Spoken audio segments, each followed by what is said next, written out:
Jupiter and Mars and all gods that raised the Roman Empire to ruler of the world, I invoke you and I pray, guard this prosperity, this peace, now and into the future.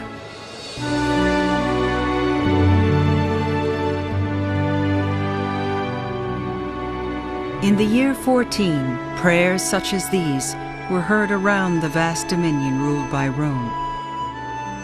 For in that year the empire stood at a precipice. The Emperor Augustus had died. Augustus had been a towering figure. He had extinguished a century of civil war. He presided over 40 years of internal peace and prosperity. He forged the vision and power that cemented the empire together. But the peace of Augustus came at a price. By the end of his life, Augustus had eclipsed the Senate, ruled as a monarch, and founded a dynasty that was fraught with troubles. His heirs, Tiberius, Caligula, Claudius, these men would lead Rome through years of political terror, imperial madness, assassination, and through the distant founding of a new religion that would one day engulf the empire itself. The years to come would be years of trial, testing the endurance of subjects and citizens, soldiers and slaves, the men and women of the Roman Empire in the 1st century.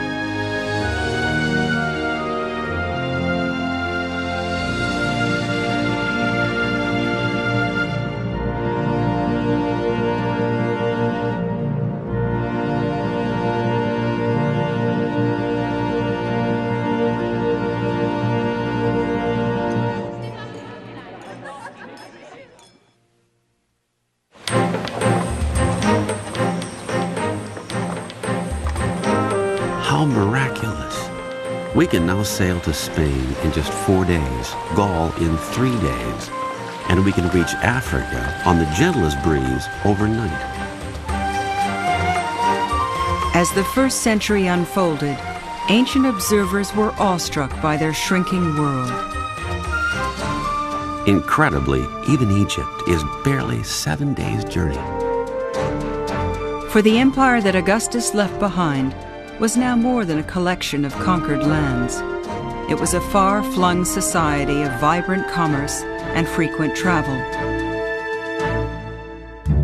By the year 14, the people of modern-day France, Turkey, Syria, Greece, Spain, and North Africa were all part of Rome. They contributed to its wealth and gained from its protection.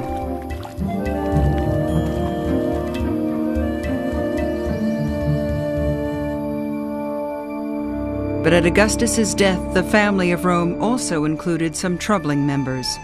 Egypt, conquered some 45 years earlier, remained an exotic land of disturbing power. Judea, added to a half-century before, was a tinderbox. And in Germany, local tribes resisted full subjugation. Then there was Britain. Once Julius Caesar had proudly claimed the island for Rome. But his claim did not hold, and at Augustus's death, Britain still lay tantalizingly beyond grasp. As he lay dying, Augustus assumed a philosophical air. "Did I play my part well in this comedy of life?" he asked. The answer was a resounding yes. The Senate declared Augustus a god, and as he passed into legend, he passed the torch of leadership to a man who had stood in the shadows for 50 years, his grown stepson, Tiberius. The years of waiting had come with wrenching sacrifice. Once Tiberius had been happily married, but he had been forced to divorce his wife and marry the emperor's daughter. Tiberius complied with Augustus's order, but his biographer reports that he was never the same. Tiberius had loved his wife. After the divorce, he grieved that he had pushed her away and had great anguish in his soul. The one time he caught sight of her, He watched her with such strained and swollen eyes that an officer was assigned to keep her from his presence. Despite his sacrifice, Tiberius had been spurned. Augustus only chose him after more favored heirs had died. And still, Tiberius's position was insecure, for the Senate was leery. Its members needed leadership, but hated monarchy, and many resented the turn to hereditary rule. Tiberius was in an impossible situation. He did not expect to become emperor originally. He was not Augustus's first choice. He was not Augustus. He had not accomplished what Augustus had. So the negotiation of his role with regard to those who were his social peers was very difficult indeed. The Senate chamber was tense as Augustus's will was read. Tiberius moved warily to claim his legacy, and he gave confusing signals. Would Tiberius assume full imperial powers, the senators asked. No, he responded. Which branch of government will you direct? One member called out. Tiberius was silent. How long will Rome remain headless? Shouted another. Tiberius wanted power, all right. The excuse for behaving in the way he does is that that's how Augustus himself had done it. He's trying to be a good Augustus lookalike. Augustus came to power by refusing it. He feels he too must refuse. But somehow, subtly, oddly, he got the game wrong. He refused too much. He didn't convince anyone that his refusal was genuine, and he only caused resentment. As Tiberius groped awkwardly to define his role, events outside Rome turned ominous. A message arrived from the provinces. 2 armies on the northern frontier were refusing orders. It started among the legions in modern-day Hungary and Austria, just 10 days' march from Rome. One disgruntled soldier voiced the bitter realities of army life, and mounting a rostrum made of dirt, he stoked the fires of resentment. Old men are enduring 30 and 40 years of service. Many have even lost limbs. And discharge does not end it. They do the same work by a different name. And if by some chance one survives, he is dragged to the ends of the earth and given payment with a swampy marsh or sterile mountainside. By Hercules, life in the legions is brutal and unprofitable. Gradually, the arguments struck home. Soldiers began showing their scars. Some looted. Officers were killed. And with words of defiance ringing in the air, mutiny gained momentum. Why should you obey like slaves? When will you dare demand payback, if not with a new and wavering emperor? It was Rome's worst nightmare, and it demanded attention from the imperial family. With the new emperor busy in Rome, another family member was sent to quell the rebellion. He was called Germanicus. He was young, charismatic, and loved by the soldiers as a man of the legions. His wife had even given birth in an army outpost, and the couple's 2-year-old son wore a tiny army uniform. Bootsy, the soldiers called him. In Latin, Caligula. The child was the darling of the Roman legions, their imperial mascot. When Germanicus and his family reached the mutinous camp, it was clear that more violence loomed. Their very lives were at risk. Germanicus consulted his advisors. He tearfully urged his wife to seek refuge with a nearby tribe. She agreed, leaving with little Caligula in her arms. Some years later, the historian Tacitus recorded the scene. A wretched group of women marched away. The commander's wife, a refugee, clutching her small son to her breast, surrounded by the weeping wives of his comrades. The wailing was noticed by the soldiers who came out of their tents. They felt shame and pity and thought of her forefathers and of her son, a child born and raised among the tents.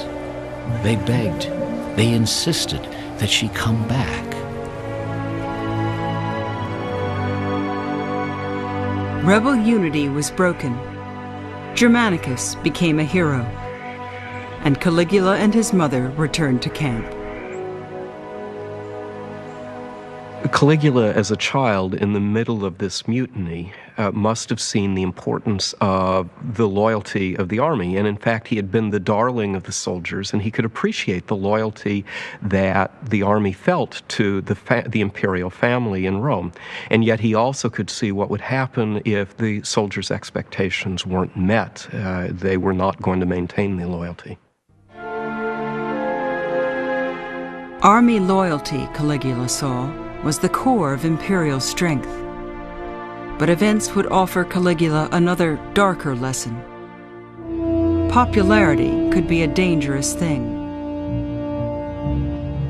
Just 5 years later, Caligula's father Germanicus lay dying, poisoned, it was believed, on orders from the emperor. Tiberius insisted he played no part in the death of Germanicus, but neither did he mourn, for he well knew that public favorites could be as threatening as army mutinies, and survival demanded brutal vigilance. Governing Rome, Tiberius mused, was like holding a wolf by the ears. That reality would stalk the imperial family for generations to come.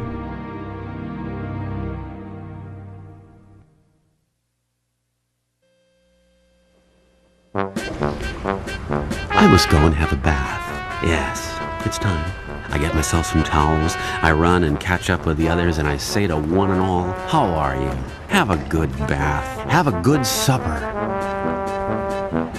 Young and old, rich and poor, men and women, every day in mid-afternoon, countless people around the empire ended their work and made their way to the baths. Labor and worry be gone. I sing the baths, bejeweled with shining tiles. Most bath complexes were large, congenial places where all classes mingled in one of the great unifying rituals of Roman life.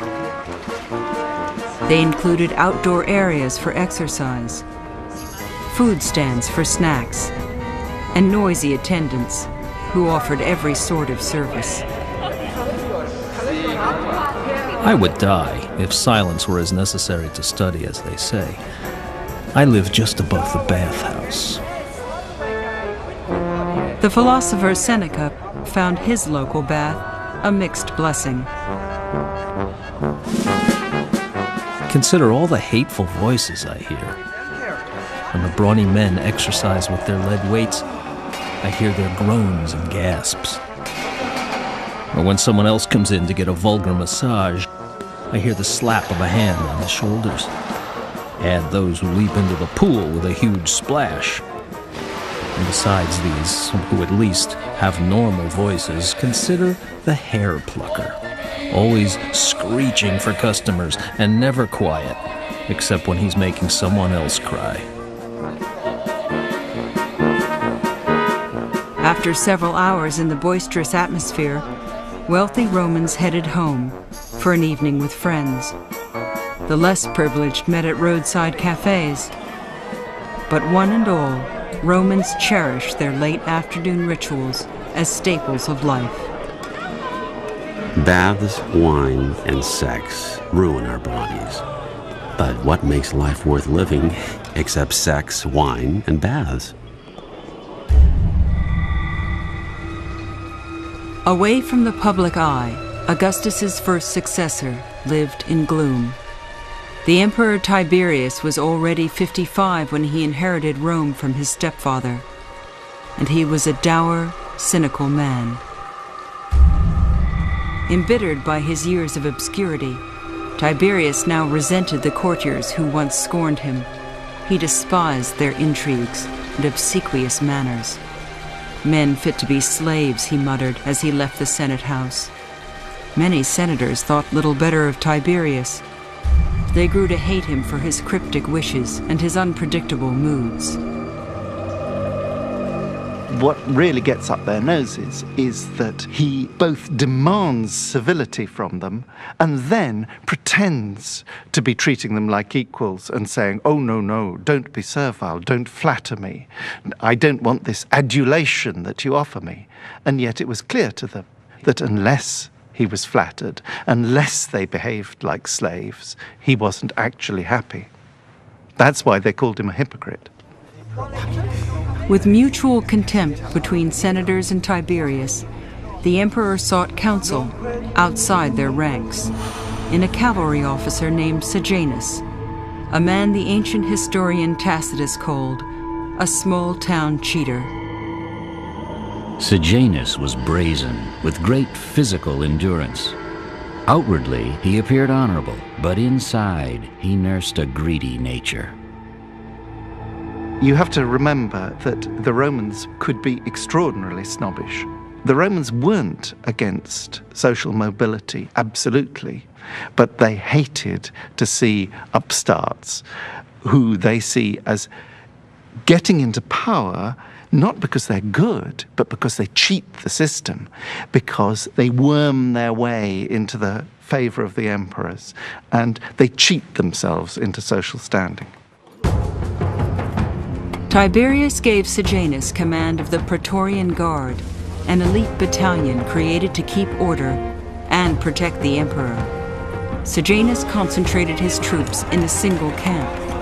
Billeted in one place, Tacitus says, the Guard enhanced Sejanus's political influence. When the camp was finished, he insinuated himself into the soldiers' affections, speaking to each man to man. He chose their leaders himself, and to senators he hinted at offices and provincial posts for those who supported him. Tiberius offered his aide the highest honors. He openly praised Sejanus, calling him the partner of my labors, and Sejanus reveled in the emperor's trust. He would use it to clear a path for his own power and subject Rome to a reign of terror reminiscent of its darkest past. Germanicus, the hero of the army mutiny, was dead. Now, Sejanus warned, the dead man's family was plotting to seize power. Germanicus's widow was parted from her children and sent into exile. In Rome, young Caligula was spared abuse, but his older brothers were less fortunate. Suetonius describes their fate. Both were judged to be traitors and sentenced to death. One in the basement of the imperial palace, where starvation drove him to eat the stuffing from his pillow. It is believed that the other committed suicide when an executioner came and showed him a noose and the hooks for dragging his corpse through the city. Their ravaged remains were so scattered that it was very difficult to collect them. This is what's wrong with the system that Augustus established. It's a system that's only as strong as the male member of the family who comes to power is, emotionally and physically. And while there were some very impressive people, most notably Augustus, who assumed this role, there were others who had a great deal wrong with them. And a lot of what was wrong with them was merely living in this household where people are constantly vying for power and favor. The emperor's aide Sejanus soon widened his purge. He launched treason trials. Rivals were routinely convicted, and according to Tacitus, executed. It was a time of corruption, greed, and subservience. Not only the elite felt insecure in their positions, but even lower-ranked officials competed to perform foul and slavish acts. Barely a decade after Augustus had died, the dynasty he founded was failing Rome. The now elderly Tiberius would not, or could not, stop the purge. Where was Tiberius when the trials and other atrocities and persecutions were going on towards the end of his reign? It's difficult to tell. He had withdrawn from the city because he was tired of the capital and its politics. He may have known of some of the trials that were going on. He may not. He may have simply been duped. How do we know? It's very difficult to tell. In the year 26, disgusted and insecure, Tiberius had turned his back on Rome and retreated to the island of Capri, an isolated refuge that offered security from his enemies and diversions for his troubled mind. Once retired to Capri, he set up rooms for his depraved urges. Perched in one of the 12 cliff-top villas, Tiberius sought release in astrology, in wine, and according to his gossipy biographer Suetonius, in all manner of self-indulgence. He procured groups of girls and boys known for their sexual inventions. They enacted their unique depravities before him to arouse his failing sex drive. He decorated the bedrooms with erotic paintings, figurines, and Egyptian pornography, so they knew the work they were expected to put out. Only Sejanus had regular access to the reclusive emperor, and after Tiberius's own son died, only Sejanus enjoyed the emperor's trust. In Rome, he assumed all the powers of his absent patron and ruled with growing autonomy. Sejanus, it seemed, was poised to displace Tiberius himself. Sejanus had clearly been plotting to secure the emperorship for himself. There's no doubt about that, and he had waged campaigns against members of the imperial family. It's very difficult to know what caused his undoing in the end, because we don't have a complete account. In the year 31, events took a surprising turn. Tiberius suddenly soured on Sejanus and suddenly embraced Caligula, the only surviving son of his imperial family. Tiberius called Caligula to Capri. Then he sent a secret message to the Senate condemning Sejanus. The ancient historian Cassius Dio tells the story as it was recounted to him. At sunrise, the emperor's agent climbed the hill where the Senate was convening in the Temple of Apollo. He found Sejanus outside. He consoled him with lies, telling him that he was about to be named next in line. Ecstatic, Sejanus ran into the building. As the emperor's agent slipped away, Tiberius's letter was read aloud. Line by line, it condemned Sejanus. Slowly, senators inched away. The presiding officer called Sejanus forward, but he did not obey because he had never taken orders. He was called a second and third time. Then the officer said, "Sejanus, come here." Sejanus answered blankly, "Are you calling me?" He whom they once worshipped, they now led to execution. Sejanus was strangled. His body was dumped into the river Tiber. In an age of emperors, violence was the only recourse for the aggrieved, and brutality always lurked near the surface.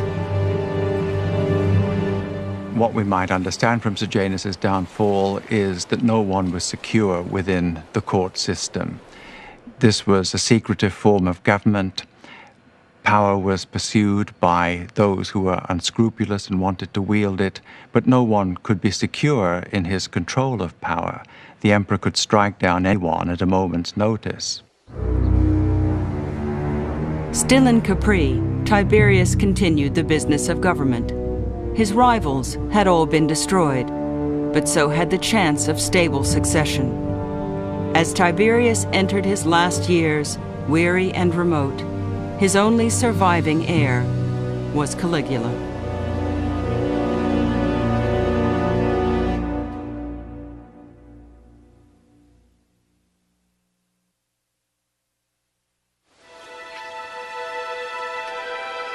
To the official in charge of revenues, it is now nearly 2 years ago that Apollonius made off with my dowry, and he left me with the female child, which we conceived together, in rags. Although emperors often struck down their political enemies, millions of anonymous people around the empire led less eventful lives. They paid taxes, struggled to support their families, and when problems arose, they appealed to Roman administrators for relief. My husband has journeyed by boat down to Alexandria, and he has joined himself there to another woman. He has told his father to sell our house. Since I lack even basic nourishment, I ask you to order him to be summoned before you, and to help compel him to return the dowry to me for life's necessities. Many lived on the brink of ruin. In their towns and cities, in Egypt, Italy, and around the Mediterranean, they endured filthy streets, rampant disease, recurrent famine. Emperors tried to alleviate suffering by offering free grain to some 250,000 Romans, but even this wasn't enough. For many of the nameless poor, feeding their families was an impossible task, especially in the Roman province of Judea, modern-day Israel. There, on the empire's desert fringe, the dry soil supported meager harvests, and Roman taxes added to the burden. The Jews of Judea were fervently religious. Among them was a family from a village near the Sea of Galilee. In those days, an order was sent by the Emperor Augustus to register the entire world. All went to their own towns. Long before Tiberius's accession, Augustus had ordered a census. It was an enormous undertaking. From Gaul to Egypt, from Asia to Judea, millions registered with Roman officials. And Joseph also went from the city of Nazareth in Galilee to be registered with Mary, whom he was to wed and who was expecting a child. Joseph was a Jewish carpenter. If the birth of his son caught Rome's attention at all, it was only as a statistic.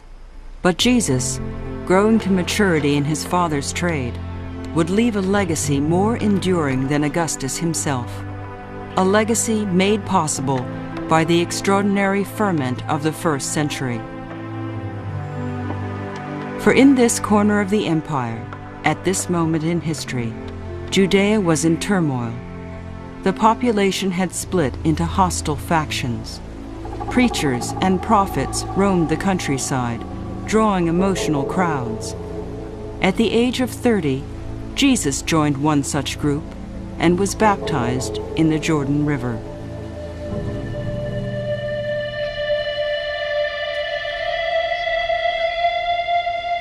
Soon Jesus began a ministry of his own, and like other itinerant preachers of his day, he walked between villages, taking his message to the homes and synagogues of Judea's poor.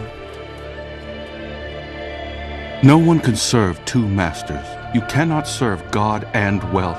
And so I say to you, do not worry about what you will eat or what you will drink or about what you will wear. Is life not more than food and the body more than clothes? Behold, the birds in the sky. They neither sow nor reap nor gather into barns, and yet your Father in heaven feeds them. Are you not more precious than they? Blessed are the poor in spirit, for the kingdom of heaven is theirs. Blessed are the meek, for they will inherit the earth. The Roman Empire provides the historical context for Jesus' words and deeds. And without taking that context seriously, much of what we know or even think we know about Jesus becomes inscrutable. Jesus speaks of the rule of God. He speaks of relief and hope for the poor, the dispossessed, the disinherited. He's speaking to a lot of people who meet that description. And he's saying that God is going to do something about their situation, that God is doing something about their situation right now. Jesus' talk about a kingdom greater than Rome electrified his listeners. But his disciples' astounding claim that Jesus was literally God's son also caused offense, and his demanding terms threatened to unravel thousands of years of social tradition. Do not think that I have come to bring peace to the earth. I have not come to bring peace, but a sword. For I have come to pit a man against his father, and a daughter against her mother. Even the people from his own small village were outraged. They drove Jesus out of town. They led him to a cliff and threatened to hurl Jesus over the edge. He escaped, but his ministry continued to draw fire. But Jesus would say things like to this young man who came to Jesus and said, I want to follow you, but first I have to go and bury my parents. And he said, let the dead bury the dead. You come and follow me. And this was an utterly provocative thing to say in a period where a child's filial responsibility to bury their parents was utterly fundamental. About the year 33, Jesus traveled to the city of Jerusalem for Passover. He joined throngs of pilgrims from around the world. Pilgrims who arrived with foreign monies, seeking animals to sacrifice at Jerusalem's sacred temple. Jesus was appalled. Commerce, he believed, defiled the holy site. In the temple, he found people selling cattle, sheep, and doves, and money changers seated for business. Making a whip from cords, he drove them all out of the temple. He also poured out the coins of the money changers and overturned their tables. To those selling the doves, he said, "Take these things out of here. Do not make my Father's house a marketplace."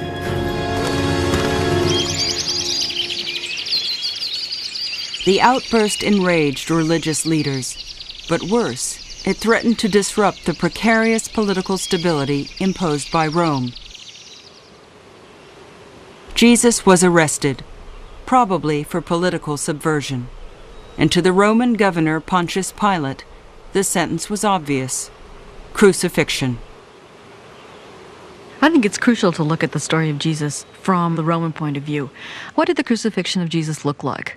It looked like they had justly, through just processes, gotten rid of a rabble-rouser, a criminal, and maintained the Roman peace, maintained stability and social order. But what did the Christians do with this? They turned it on its head, and they made this criminal, who the Romans had justly and rightly put to death, their hero and their God whom they worshipped. The Romans got that. The Romans understood political subversion when they heard it.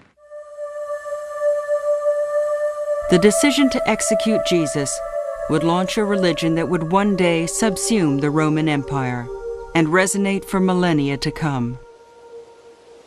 But the man who ordered the crucifixion fell quickly from grace. Pontius Pilate's mismanagement soon brought Judea to the brink of revolt, and the Roman governor was ordered home in disgrace. Fate, however, would spare him imperial censure, for as Pilate sailed for Rome, the Emperor Tiberius died.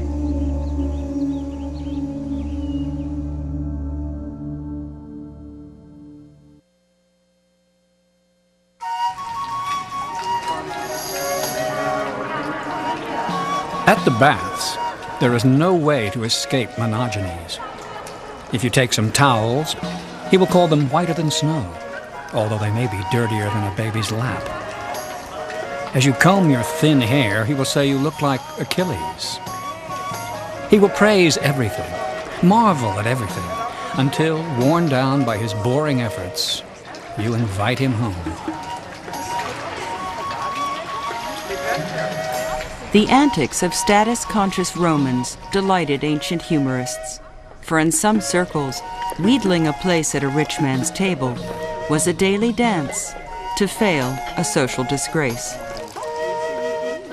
My friend swears that he has never dined at home, and that is so. He just doesn't eat without an invitation. Dinner was an artful affair. Upper-class Romans reclined on couches and were served by slaves. They enjoyed music, poetry, and endless delicacies. But those of more modest means enjoyed more modest amenities, as revealed by graffiti scribbled as comic dialogue 2,000 years ago. Innkeeper, let's settle my bill. You owe 1 coin for wine, 1 for bread, and 2 for relish. Agreed? The girl you had costs 8 coins. Yes? And the hay for your mule is 2 more.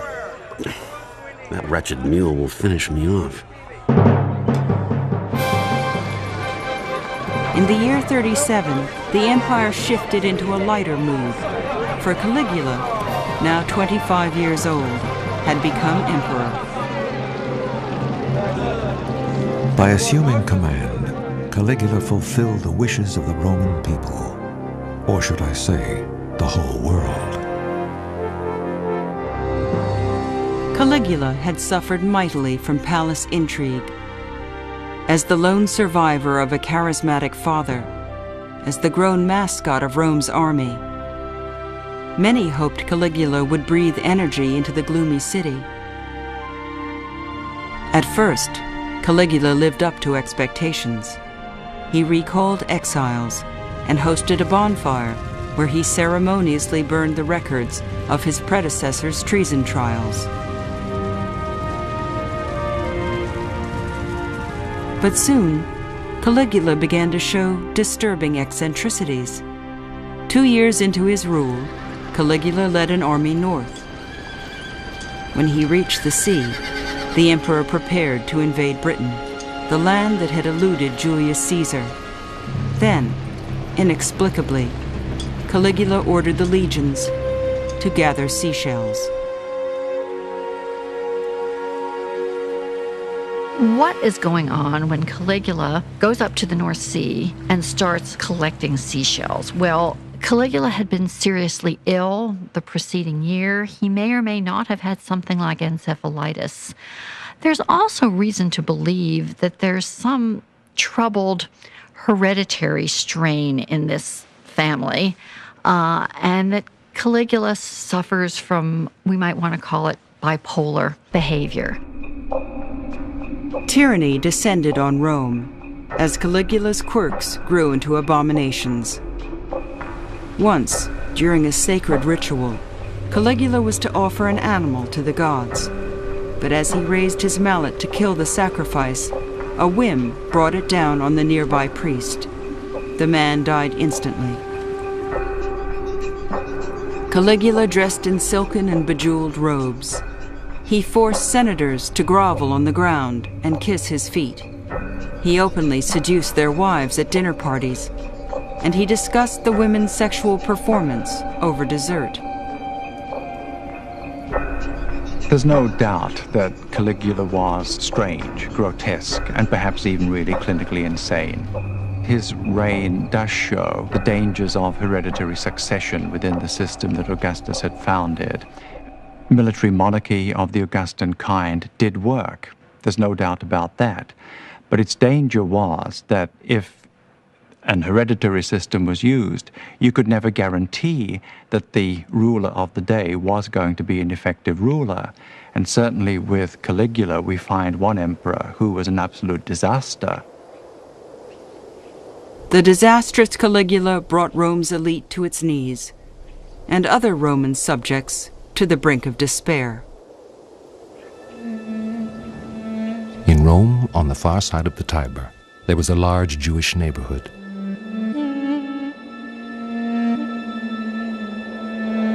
The Jewish scholar, Philo, belonged to one of the empire's many religious minorities. Most of the groups, most of the time, had long enjoyed remarkable freedom. The Jews were just one example. Most were Romans. They were brought into Italy as prisoners of war and had been freed by their masters. But they were not forced to betray the customs of their forefathers. And when Augustus distributed money and grain, the Jews received as much as everyone else. But Caligula was not Augustus, and in the year 39, in Philo's city of Alexandria, Egypt, all tolerance broke down. Non-Jews put statues of human gods in the city's synagogues. When affronted Jews tore them out, violence erupted.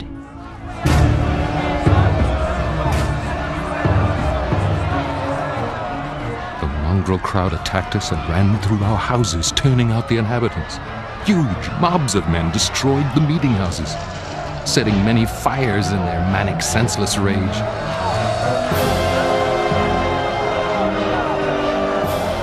They drove men, women, and children like cattle into small pens, leaving them to starve and suffocate, and others, while still living, they bound with straps around their ankles and dragged them through the market, leaping on them and defiling their corpses. It was a gruesome tragedy, and it came at an unfortunate time.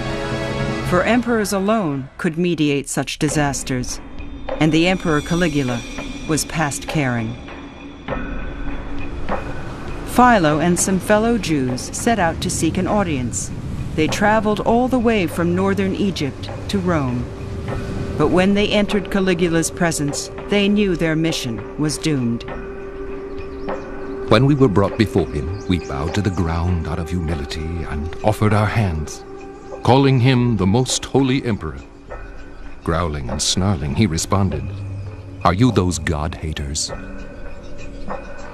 The emperor was inspecting a villa under renovation. As he flitted from garden to building, the Jewish envoys strained to keep pace. We followed close behind, up and down, mocked by our enemies. When he had given some orders about the building, he asked us this solemn question: "Why don't you eat pork?" Our adversaries burst into laughter. We began to speak, but with our arguments so abused and ground to dust, we stopped trying and looked forward to nothing but death. Philo and his companions were not killed, but neither were they successful. As the men consoled each other back in their lodgings, they were staggered by yet another blow.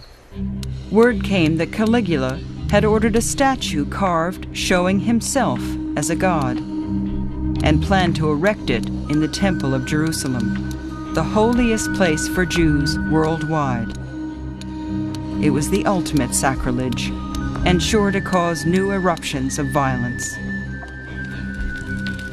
Those living in and around the holy city, as if answering a single sign, left their homes and rushed as one to the camp of the Roman governor. Philo says that the elders swore to die on the spot rather than see their temple defiled. But their sacrifice proved unnecessary, for the Jews were not the only ones Caligula had pushed beyond endurance. Back in Rome, soon after their petition arrived, the emperor paid for his misdeeds. Caligula was murdered, killed by his closest aides.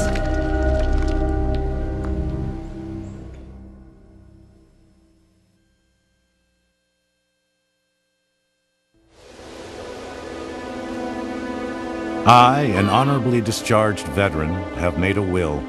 I order that my 2 slave women, over 30 years of age, become free. Here rests a free handmaiden. This monument testifies to the harmony she shared with her mistress and spouse. Good wishes and goodbye. Slavery was an abusive and degrading institution, and it had a long history in the ancient world. But in Rome, slavery had a remarkable feature: manumission. Roman owners freed their slaves in considerable numbers. Former slaves could work as craftsmen, midwives, merchants. Sometimes they achieved wealth. But in Rome's status-conscious world, even successful freedmen found the stigma of slavery hard to erase. We approached the house. At the entrance stood a doorkeeper shelling peas into a silver bowl. Over the door, a magpie squawked a greeting to guests from his golden cage. The Roman nobleman Petronius had a sharp eye for satire.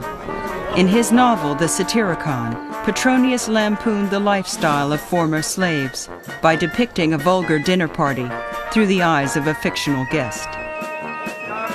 We reached the dining room.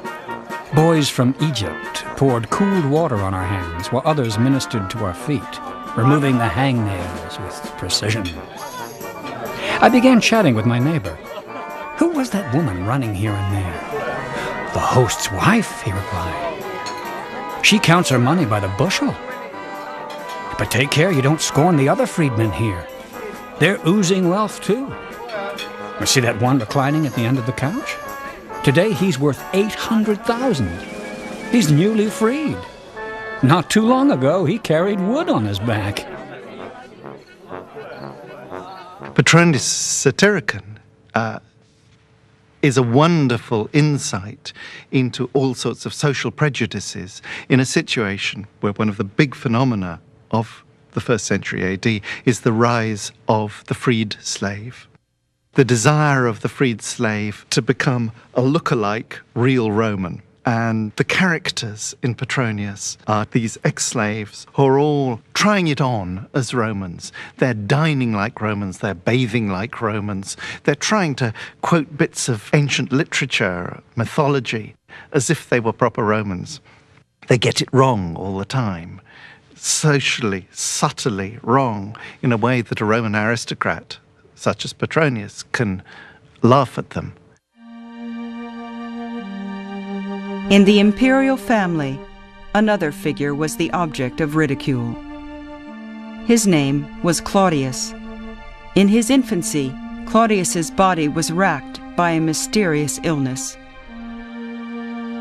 To his family's shame, his biographer Suetonius tells us, Claudius was disfigured for the rest of his life. When he walked, his knees buckled. He had an indecent laugh. And, even more disgusting, when he was angry, spittle flew from his mouth. His nose ran, his tongue stumbled, and his head wobbled with the slightest exertion. Claudius was the butt of jokes. When he dozed after dinner, guests pelted him with food. They put slippers on his hands and roared with laughter when Claudius awoke, rubbing his face with his shoes.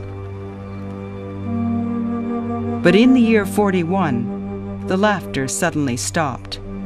After the Emperor Caligula was murdered, Claudius became the sole surviving heir of Augustus. Shut out by those conspiring against Caligula, Claudius retired to private rooms. Not much later, after news of the murder, he crept out, terrified, to a nearby sunroom and hid himself in the curtains. A soldier happened to notice his feet. Claudius fell to his knees in fear. But the soldier recognized him and hailed Claudius emperor. Claudius is a strangely sympathetic figure to us, and partly that's because he was turned into such a figure of fun by his contemporaries that it's hard not to try to see beyond what they were laughing at and see a quite serious figure trying to do something sensible. Claudius would surprise everyone. The unlikely emperor rose every morning just after midnight to begin work. He passed laws protecting sick slaves. He increased women's privileges. He apologized to petitioners for the lack of chairs. This sort of behavior, Suetonius reports, endeared him to the people. Surprising gestures were followed by stunning acts. Succeeding where the great Julius Caesar had failed, Claudius finally established Roman rule in Britain. It was the foremost addition to the empire since Augustus's death. But there was more. For centuries, the Roman Senate had resisted new blood. In the year 48, Claudius argued that men from Gaul, modern France, be seated amongst them. Why did Sparta and Athens fall, though mighty in arms, if not because they kept their subjects segregated? Now that the Gauls have joined with us in marriage and culture, let them add their gold and wealth to ours, rather than keep it to themselves. What we do today will set an example for the future. The old order was defiant. He was determined, one senator sneered, to see all Greeks, Gauls, Spaniards, and Britons wearing the toga. But Claudius won the day. The empire took another step toward integration. It was a solid victory, but it would be followed by anguish, for Claudius was no less vulnerable to intrigue than those who preceded him. In fact, Tacitus tells us, he was more so. And this was the end of his ignorance towards matters in his own house. In the eyes of many, Claudius's weak spot was his wife, Messalina. The emperor adored her, but she did not return his devotion. Instead, Messalina indulged her passions, for luxury, and for affairs with palace servants. Claudius always looked away, but in the year 48, the affairs of Messalina suddenly turned sinister. She took a new lover, this time a nobleman, and her affair was widely thought to signal a coup in the making. Act fast, a loyal freedman urged Claudius, or her new man controls Rome. Claudius rushed back to the capital and ordered his guards to kill Messalina's lover. The empress fled to a friend's villa to compose an appeal. Claudius's anger began to wane, but his freedman took no chances. He told their guards and their commander to kill Messalina. A freedman was chosen to carry out the deed. Rushing ahead of the officers, he found her cowering on the ground, with her mother sitting nearby. She had often disapproved of her daughter, but was now overcome by pity. Life is past, she said, and there is nothing left but to seek an honorable death. But there was no honor in that spirit so corrupted with lust. The doors gave way to the oncoming attack. The commander stood before her in silence as he delivered the fatal blow. Claudius was hosting a dinner party when news reached him that his wife had died. Without asking whether it was suicide or murder, he called for more wine. Claudius, Rome's most improbable ruler, had salvaged, even enhanced the empire of Augustus. But he too held a wolf by the ears, and in the years ahead, Claudius would begin to lose his grip.